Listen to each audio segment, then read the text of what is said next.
Jamie O'Rourke and the Big Potato, an Irish Folktale by Tommy DePaula.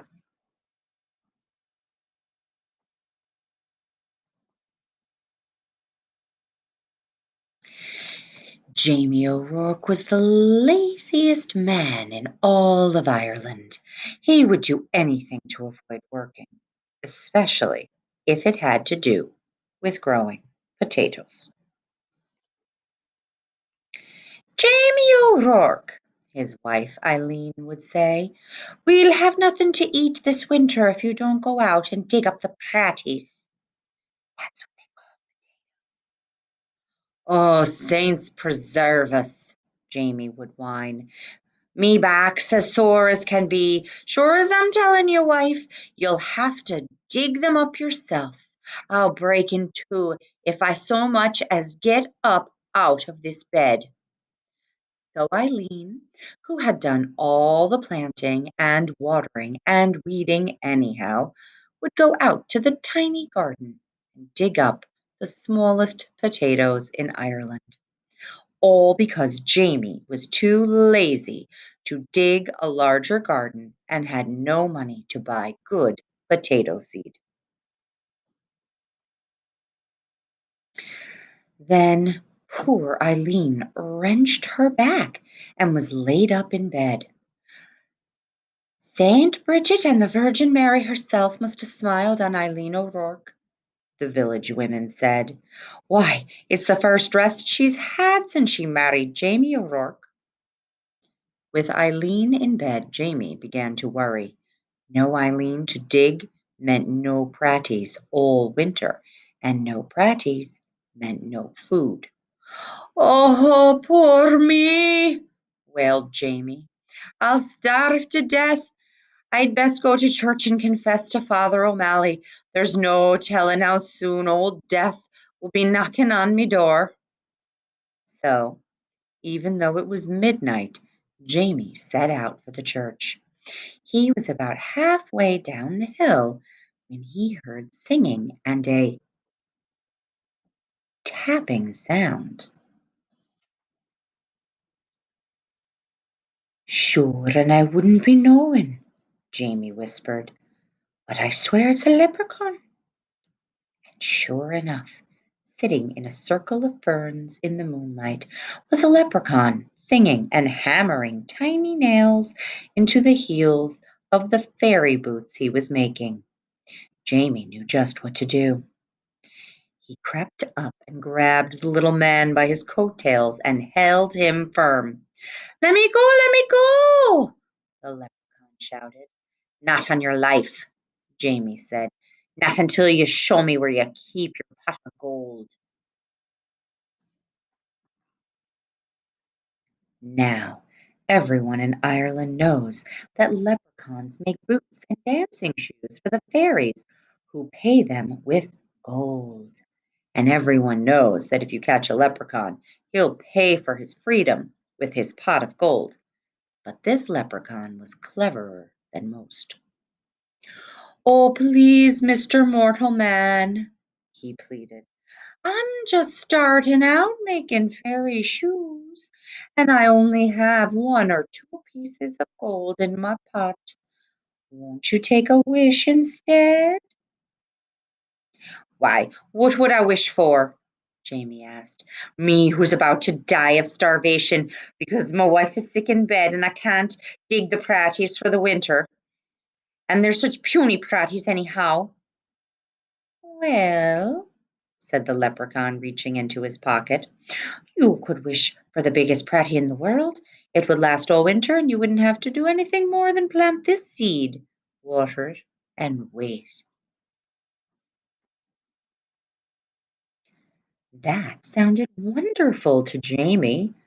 Done, he shouted, and as the leprechaun dropped the seed into Jamie's hand, Jamie let go of his coat tails, and off that leprechaun scampered. When Eileen heard what he had done, she was furious. Jamie O'Rourke, you're not only the laziest man in Ireland, but a fool as well, giving up a pot of gold for a pratty seed. Well, I'm going to plant this seed and water it, and you'll see, Jamie said, and out he went.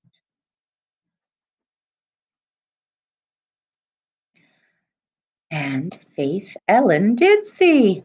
In no time at all, the biggest, finest potato plant had sprouted out of the ground, followed by the potato itself. It was so big, it pushed up not only all the dirt in the garden, but the garden shed and the corner of the cottage as well. Well, surely now it's ready to dig, Jamie said proudly. He hoed all around it, but he couldn't dig that pratie out of the ground. He got a beam and a big rock and tried to pry it out. He pushed and he pushed, but it wouldn't budge. As he was pondering what to do, his neighbor passed by on his way to the village. He couldn't believe his eyes. He couldn't wait to tell everyone in the village what he had seen. And before you knew it, the hill up to Jamie's was filled with the villagers coming to see the big potato.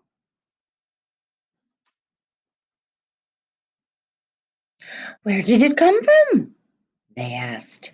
Jamie told them about the lucky night he had caught the leprechaun and how smart he had been. Why, anyone could have gotten a pot of gold, he bragged. But the biggest pratie in the world, well, that took some doing. However did you outsmart a leprechaun? They all asked at once. Jamie hesitated and scratched his head. We'll help you dig up your pratie, Jamie, if you tell us how you did it. And they grabbed shovels and hoes and started to dig. They dug and they pushed and they shoved until the potato flew up out of its hole. It rolled down the hill faster and faster until it reached the bottom where it bounced up high and came to a stop, wedged between the stone walls on either side of the road. What to do now?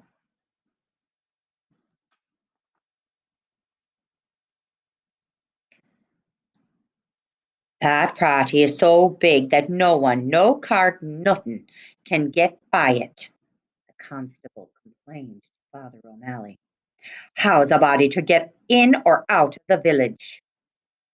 What shall we do? The villagers wailed.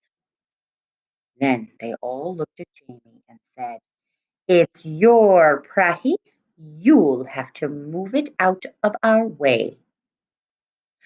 Well, Eileen spoke up. There's more than enough pratie for everyone. Why don't you all take some? So the villagers sawed and chopped and carted off huge pieces of potato, while Jamie sat on the stone wall and watched.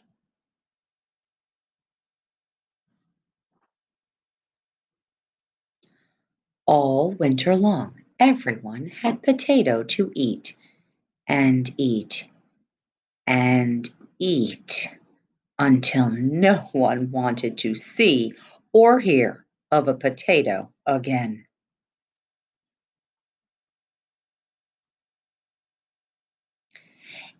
In the spring, Jamie said, I saved a potato eye for a seed, and it's just about time to plant it. Oh no, the villagers all cried.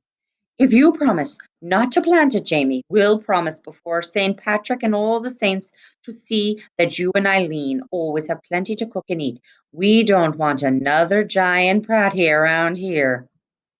Jamie smiled and agreed. What a perfect life for a lazy man.